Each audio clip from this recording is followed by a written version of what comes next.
성도의 믿음은 하나님의 말씀을 믿는 것입니다. 하나님의 말씀을 믿지 않는 자에게 구원이 임하겠습니까? 구원은 믿음으로 받는 것이고 믿음은 주님의 말씀을 믿는 것입니다. 예수님은 앞절에 젊은 부자 관원을 생각하면서 말씀하십니다. 부자가 무엇과 비유할 수 있겠는가? 낙타가 바늘길을 통과하는 것, 그것처럼 어렵다. 오히려 낙타가 바늘귀에 들어가는 것이 부자가 하나님 나라에 들어가는 것보다 쉽다라고까지 말씀합니다. 제자들이 놀랍니다. 그러면 누가 하나님 나라에 들어갈 수 있겠습니까? 낙타가 바늘길을 통과한다. 바늘귀에 들어간다. 이것은 제자들이 생각할 때 안 되는 일이거든요. 할 수 없는 일이거든요. 그러니 누가 하나님 나라에 들어갈 수 있겠느냐고 제자들이 예수님께 반문합니다. 누가 구원을 받을 수 있겠습니까? 주님께서 이렇게 대답하시죠. 사람으로는 할 수 없지만 하나님으로는 다 할 수 있느니라. 이것이 예수님의 대답입니다. 성도의 믿음은 무엇이라고 했습니까? 주님의 말씀을 믿는 믿음입니다. 다른 믿음이 아니에요. 다른 믿음으로 살면 그 믿음이 어찌 구원을 할 수 있겠습니까? 구원을 받는다고 누가 그것에 대해서 확증할 수 있겠습니까? 예수님의 말씀을 믿지 않는데 무엇으로 그가 구원받는다라고 말할 수 있겠습니까? 주님께서 제자들에게 사람은 할 수 없다. 그러나 하나님으로는 다 할 수 있다. 26절입니다. 예수께서 그들을 보시며 이르시되 사람으로는 할 수 없으나 하나님으로서는 다 하실 수 있느니라. 하나님으로서는 하실 수 있다 정도가 아니고 하나님으로는 다 할 수 있다고 말씀하셨습니다. 이 말씀이 믿어지시면 아멘 하시기를 바랍니다. 사람으로는 할 수 없는 것들이 얼마나 많이 있습니까? 우리는 시 공간 안에 갇혀서 사는 제약이 있기 때문에 그렇습니다. 사람의 힘으로 구원을 얻을 수 있겠습니까? 사람의 힘으로 영생을 상속받을 수 있겠습니까? 세상에서 재미있게 잘 논다고 영생을 얻을 수 있겠습니까? 사는 동안에 자아 성취를 잘 한다고 내가 살아가는데 삶의 영역에서 나의 과업들이 있죠. 그것을 세상 사람들이 볼 때 멋지게 실현을 해낸다고 해서 그것으로 구원을 얻을 수 있겠습니까? 지식을 많이 쌓으면 영생을 얻을 수 있을까요? 명예와 권력으로 영생을 얻을 수 있을까요? 그 모든 것 영생을 얻을 수 없습니다. 사람으로는 그 어떤 것으로도 구원을 받을 수 없고 영생을 얻을 수 없습니다. 이 모든 것들, 이 땅에서 주어지는 하나님께서 우리에게 맡겨주신 모든 것들은 영생의 복음을 전하라고 우리에게 주신 달란트요 은사일 뿐입니다. 그 자체가 영생을 얻게 하는 것 아닙니다. 영생을 얻게 하는 것은, 구원받게 하는 것은 하나님의 말씀을 믿는 믿음입니다. 그것만이 우리에게 구원을 주는 거예요. 다른 모든 것들은 영생의 복음을 전하라고, 그 사명을 완수하라고 우리에게 1달란트, 2달란트, 5달란트 주신 것입니다. 달란트 붙잡고 있다고 그것으로 천국에 들어갈 수 있는 것 아닌 거죠. 영생의 복음을 전하라고 주신 도구들입니다. 그 도구들로 영생의 복음을 전하는 사명을 완수하고 하늘나라로 돌아가는 것이 우리의 인생입니다. 사람은 할 수 없지만 하나님은 다 하실 수 있습니다. 이 말씀에 베드로가 다시 힘을 얻었습니다. 그래서 주님께 물어봅니다. 그렇다면 주님을 따른 제자들에게 주어지는 보상은 무엇입니까? 예수님을 따르기 위해서 우리는 모든 것을 다 내려놓고 주님을 따랐습니다. 그 젊은 관원에 비하면 우리가 가지고 있는 것들이 너무나 작습니다. 이유는 주님을 따르기 위해서 우리가 모든 것들을 주님 앞에 내려놓고 주님 앞에 맡겼기 때문입니다. 이렇게 주님을 믿음으로 계속해서 따를 때 우리에게 주어지는 보상은 무엇입니까? 27절에 주님께서 베드로가 이렇게 말씀하는 거죠. 이에 베드로가 대답하여 이르되 보소서 우리가 모든 것을 버리고 주를 따라 싸운데 그런즉 우리가 무엇을 얻으리까? 주님께서 말씀하십니다.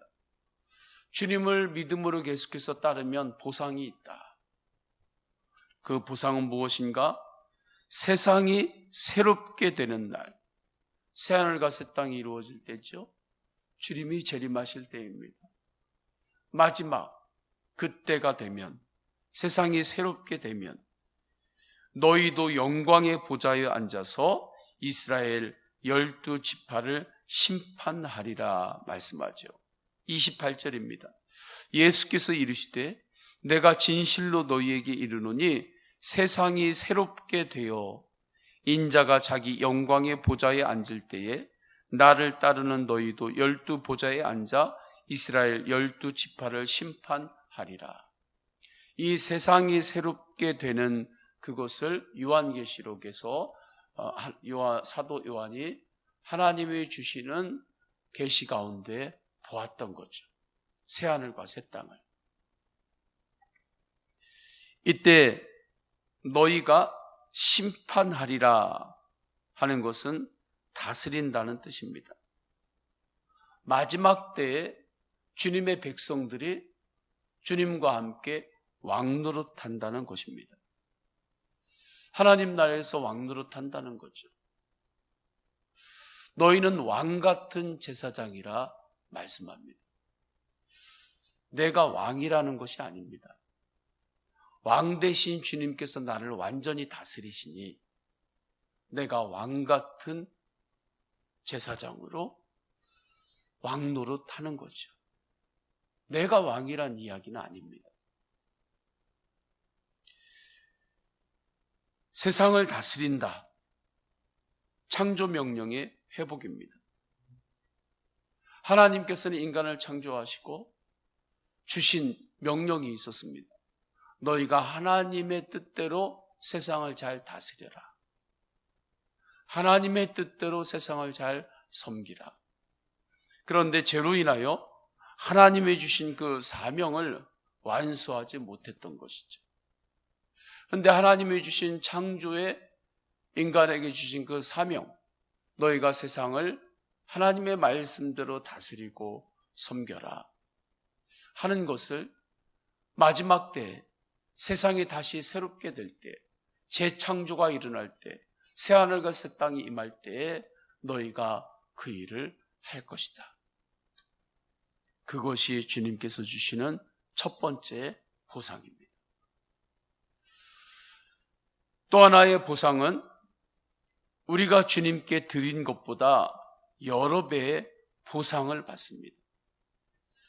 영생을 또한 상속받습니다. 29절에 또 내 이름을 위하여 집이나 형제나 자매나 부모나 자식이나 전토를 벌인 자마다 여러 배를 받고 또 영생을 상속하리라. 하나님께서는 계산에 대해서 우리보다 더 정확한 사람입니다. 아니, 사람이 아니죠. 정확하신 분이십니다. 우리가 사람을 볼 때도 야, 저 사람 계산 정확하다. 그래서 저 사람에게 무엇을 맡기면 저 사람은 잘 계산을 해서 우리에게 유익이 돼야 할 것을 분명히 다시 돌려주는 사람이다. 하나님은 그것보다 더 정확하시죠. 하나님께 드리고 하나님 나라 확장을 위하여 내려놓고 선한 능력으로 이 땅에서 사명을 완수하기 위하여 사용하는 그 모든 것들은 하나님께서 다 기억하시고 몇 배의 보상을 하여 주신다. 그리고 영생을 상속받는 자가 되게 할 것이다. 또 하나님께서 베드로에게, 제자들에게 예수 그리스도를 따르는 자에게 주시는 보상이 무엇인지 30절에서 말씀합니다. 그러나 먼저 된 자로서 나중되고 나중된 자로서 먼저 될 자가 많으니라. 이 당시에 먼저 될 자, 나중될 자 하면 제자들은 무슨 말인지 알았습니다. 개선 장군이 들어올 때 앞에 그 장군이 아주 멋지게 섭니다. 로마가 밖에 나가서 전쟁을 하고 승리를 했어요. 그럼 승리한 장군은 아주 들어올 때 자랑스럽게 많은 사람들의 환호를 받으면서 제일 앞에 서고, 그리고 그 뒤에 권력자들이 서고, 그리고 병사들이 축 서고, 너무 화려하고 멋지게 들어오는 거예요.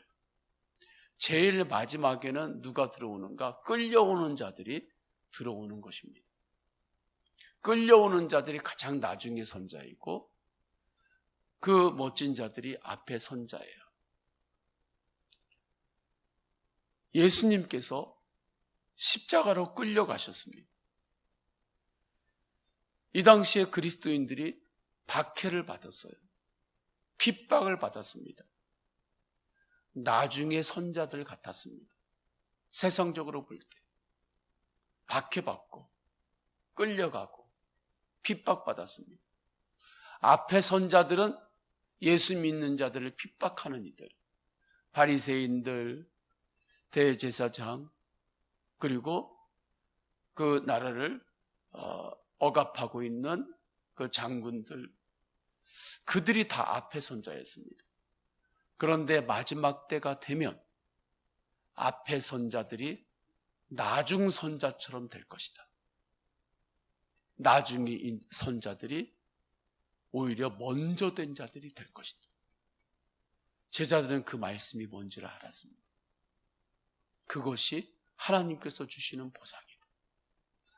예수 그리스도를 믿는 믿음 없이 이 땅에서 아무리 큰 소리 치고 살아도 마지막 때가 되면, 주님 앞에 서면 그들은 다 지옥으로 갈 수밖에 없는 영혼이 되고, 이 땅에서 하나님의 영광을 위하여 때리는 핍박과 고난이 있을지라도 믿음으로 산 자는 예수 그리스도로 마지막 때에 먼저 된 자, 하나님의 자녀된 자로 하나님이 주시는 놀라운 복과 은혜 가운데 거하게 될 것이다. 그러면 이것은 마지막 때에만 일어나는 일인가? 우리가 믿음으로 살아갈 때 하나님께서 정하시면 우리 일상에서도 이러한 일들은 일어난다는 것입니다. 일상에서도 주님을 바라보며 나갈 때 나중된 자가 반드시 먼저 될 자가 있고, 주님 없이 달려나가면 먼저 된 자가 나중된 자가 된다는 것입니다. 믿음의 삶도 마찬가지입니다. 먼저 믿음의 삶에 진입을 했어요. 믿음의 삶에 먼저 진입이 됐어요. 교인이 먼저 됐어요. 그럼 그 사람이 언제까지 먼저 된 자가 되는 것이 아니죠. 주님을 바라보지 않으면 오히려 나중에 전도되고 나중에 성도된 자가 그보다 더 먼저 된 자가 될 수가 있는 것입니다. 하나님 앞에서 주님께서 제자들에게 주신 말씀입니다. 이 모든 것들을 사람이 할 수 있겠습니까? 지금 주님께서 말씀하신 이 보상들도 사람이 줄 수 있는 보상입니까? 사람이 할 수 있는 보상이 아닙니다. 그러나 사람은 할 수 없으나 하나님은 다 하실 수 있습니다. 이것을 믿는 것이 믿음입니다. 이 말씀을 믿으면 믿음으로 인하여 겸손하게 주님 앞에 엎드릴 수밖에 없는 거죠. 정말 말씀을 믿으면 오직 주님만을 의지하고 주님만을 바라보며 가게 되는 거죠. 가려고 노력하는 것이 아니라 그렇게 살 수밖에 없는 것이죠. 그것이 성도의 선한 능력입니다. 이 믿음의 능력으로 세상에 나아가는 거예요. 그리고 세상에서 선한 능력으로 살아가는 것이 마지막 때의 선교적인 부흥입니다. 이제 부흥을 하나님께서 부어주시는데 마지막 때에 선교적인 부흥을 부어주실 것입니다. 저는 우리 교회가 마지막 때에 이 분명한 말씀의 영안을 열고 선교적인 부흥이 강력하게 임하는 교회로서 사명을 완수하는 교회가 되기를 원합니다. 우리 다 함께 기도하십니다. 다 함께 기도하실 때 사람으로는 할 수 없지만 하나님으로서는 다 하실 수 있느니라. 이 말씀을 믿고 말씀을 붙들고 말씀 기도하세요. 육신이 연약한 믿음의 가족들을 위하여 중보하며 기도합니다. 사순절입니다. 특별히 사순절 특별 기도회를 준비하고 있습니다. 사순절에 더욱더 주님의 십자가 복음으로 세워지게 하옵소서. 교회학교 온라인 성경학교를 준비 중입니다. 위에서 중보합니다. 성도님들의 개인의 기도 제목 올려드리시면서 기도할 때 주여 세 번 간절히 부르짖고 통성으로 기도하십니다. 주여 주여 주여. 할렐루야. 하나님 아버지 주님께서 인도하여 주셨습니다. 주님 말씀 받겠습니다. 사람은 할 수 없지만 하나님은 다 하실 수 있느니라. 말씀을 아멘으로 받았습니다. 말씀을 믿습니다. 주님 하늘문을 열어주셨습니다. 네 말씀을 주셨습니다. 이제는 아멘으로 말씀이 나의 말씀이 되고 나의 복음이 되어 나를 인도하심을 확증합니다. 사람으로는 할 수 없지만 주님으로는 할 수 있습니다. 예수님으로는 다 할 수 있습니다. 믿는 자에게 능치 못한 일이 없느니라. 할 수 있거든요. 무슨 말이냐. 믿는 자에 능치 못할 일이 없느니라. 주신 말씀을 붙잡습니다. 나에게 주신 달란트, 나에게 주신 은사, 그 모든 것들은 마지막 때에 사명을 완수하라고 하나님께서 맡겨주신 것임을 알고 주님 사명을 완수하는 인생을 살게 하소서.